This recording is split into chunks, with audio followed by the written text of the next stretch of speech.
Picture this. You're trying to improve your art, whether it be watching a YouTube tutorial or studying it at school. And it goes something like this. They start drawing, they say it's pretty easy and simple, mention a few tips and tricks, and at the end of the lesson, they have an awesome artwork to show. It's always this perfect linear path, as if you're guaranteed this amazing outcome. It's utter nonsense. Let's get the obvious thing out the way. All lessons are curated and scripted, mistake-free. It makes the teacher seem like they know exactly what they're doing. It gives the whole thing an air of professionalism. Plus, no one wants to watch someone backtrack and fumble around while teaching a lesson. To be frank, I do the exact same thing when making tutorials. People want to learn as quickly as possible, which leads creators to make ultra-compressed, oversimplified tutorials. With every day, YouTube becomes more and more curated and scripted. Most days it feels like there's more companies on YouTube than solo creators. But I digress. So what is learning art really like? Why can't we make what we want to make the way we want to make it? Time for what I'm going to call art tutorial reality check, or something like that. Basically just some harsh facts that are often left out of most tutorials that I think all beginners, or at least just all artists, should know. Starting off, number one, you're going to waste hundreds of hours, if not thousands of hours. Sometimes you're going to spend hours upon hours on a piece and it's just not going to look good. You're going to try to convince yourself that, oh, maybe 8 more hours or maybe 2 more hours, it's going to look way better then. But the reality is you have 2 choices. Abandon that piece now, learn from your mistakes and restart. Or the other choice is waste a few more hours and then abandon it anyway. Some artworks cannot be saved. Fixing a house with a broken foundation is infinitely tougher and more expensive than just building the whole thing from scratch. Hard work doesn't equal amazing art. You've heard it, I know I've said it, and I'm definitely guilty of that. The good old just practice. Hard work is all that matters. But if hard work pays off, the donkey would own the farm. I promise you now, most games and movies had qualified, skilled, and hard-working artists and writers on board. So, why isn't movie or artwork one of the greats? 3 things: talent, vision, and sheer dumb luck. Some creators have a genuine, special, and unique vision, and it cannot be taught. Their entire life is what shaped their perspective on the world. It would be impossible to replicate that in a classroom. Deny it all you want, talent does exist. Now, yes, if you practice art every day and apply for the right jobs, you will most likely become a very skilled and qualified illustrator. But after all that, there is no guarantee that you will create something that others will remember and be inspired by for generations and years to come. Number 3, practicing sucks. I can't tell you how many files I have called, it's either like something like daily reference or gesture draw or everyday draw, practice draw. I get super inspired to draw something like people every day. After 2 weeks, I just quit. Then I'll try animals, but just like people, I get bored and I quit.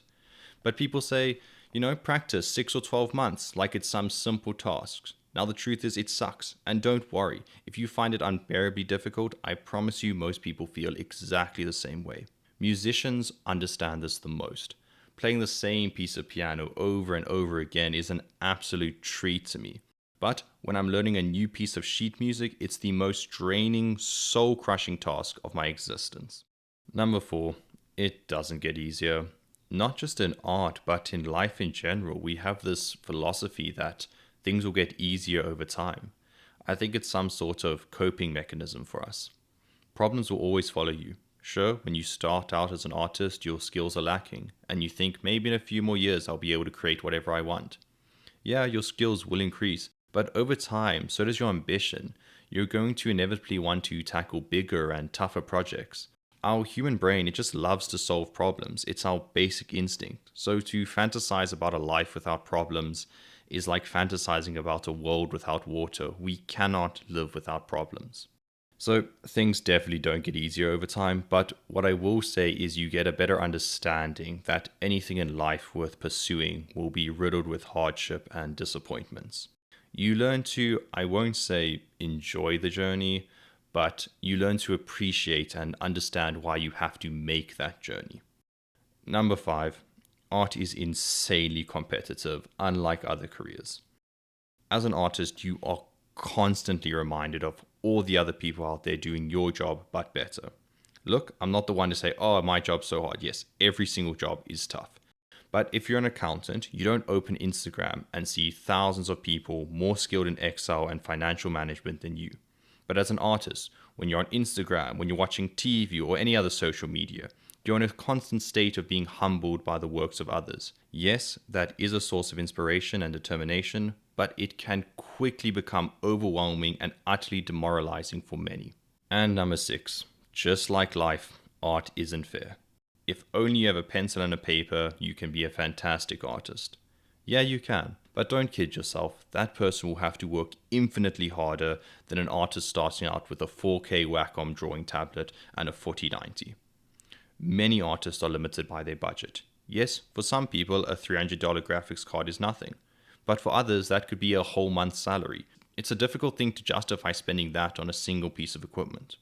Yes, you can create art on a budget, but with better equipment, you can troubleshoot faster, stuff loads quicker, the whole creative process runs smoother.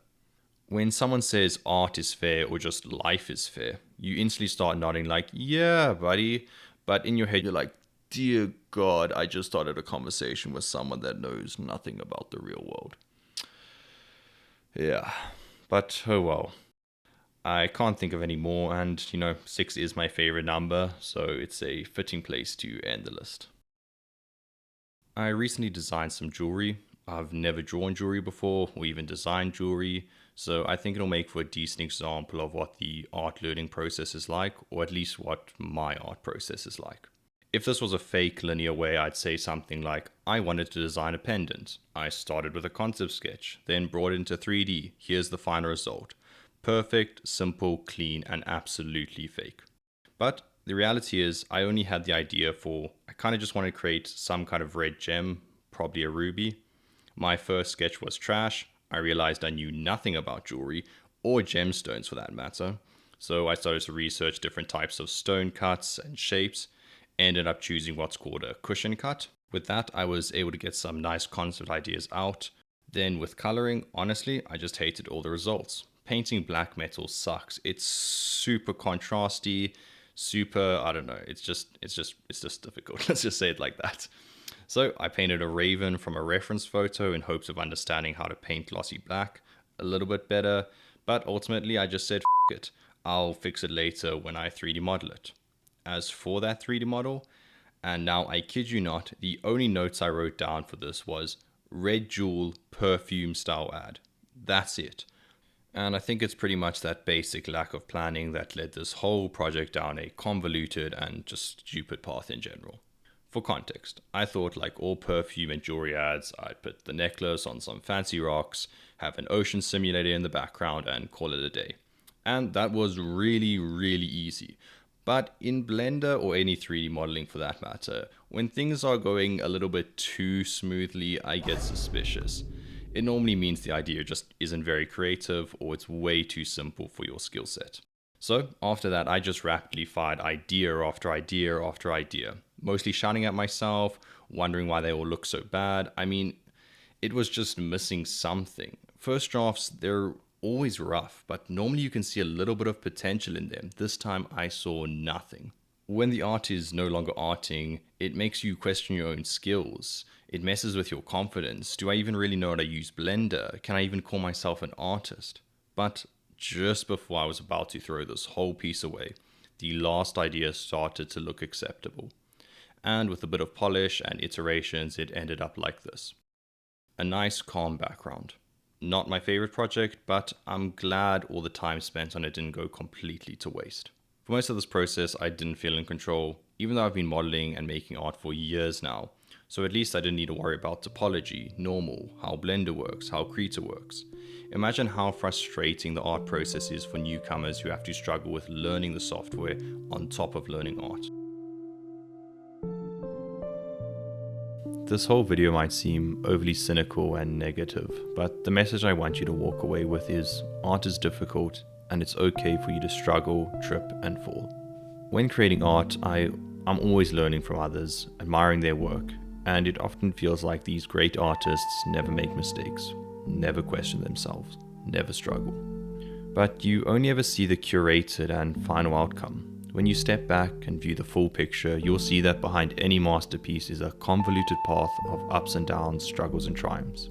And I guarantee you, as flawless as their artwork seems, if you ask any artist behind the masterpiece, they will know exactly which parts are unfinished or what parts they are unsatisfied with. A true artist is more critical of their own work than any judge could ever be.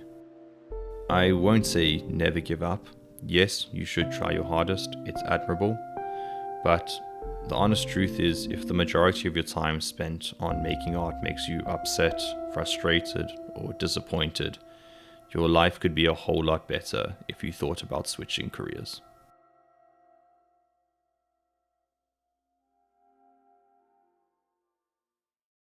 A little afterward. I was reluctant to put this part in the video.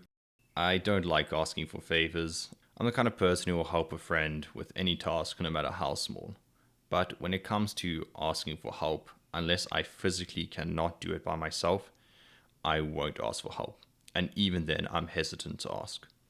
I cannot tell you how many times I've almost been crushed by chopping down trees or fixing things much bigger than myself because I was too stubborn to ask for help. But here goes. Art and social media are now intertwined. I've decided to use YouTube as my main platform for sharing my art and opinions. YouTube is where I watch most of my content, so it only makes sense to use the same place to post my art. But I'm still learning and trying to improve. I genuinely want to make better videos. So the favor I'm going to ask for is feedback.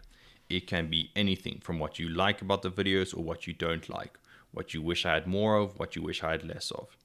I've been posting with the philosophy that as long as the next video is better than the last, I'm heading in the right direction. I think some much needed feedback can help me achieve the quality I'm after a whole lot quicker. And that's about it. Thanks for watching, guys.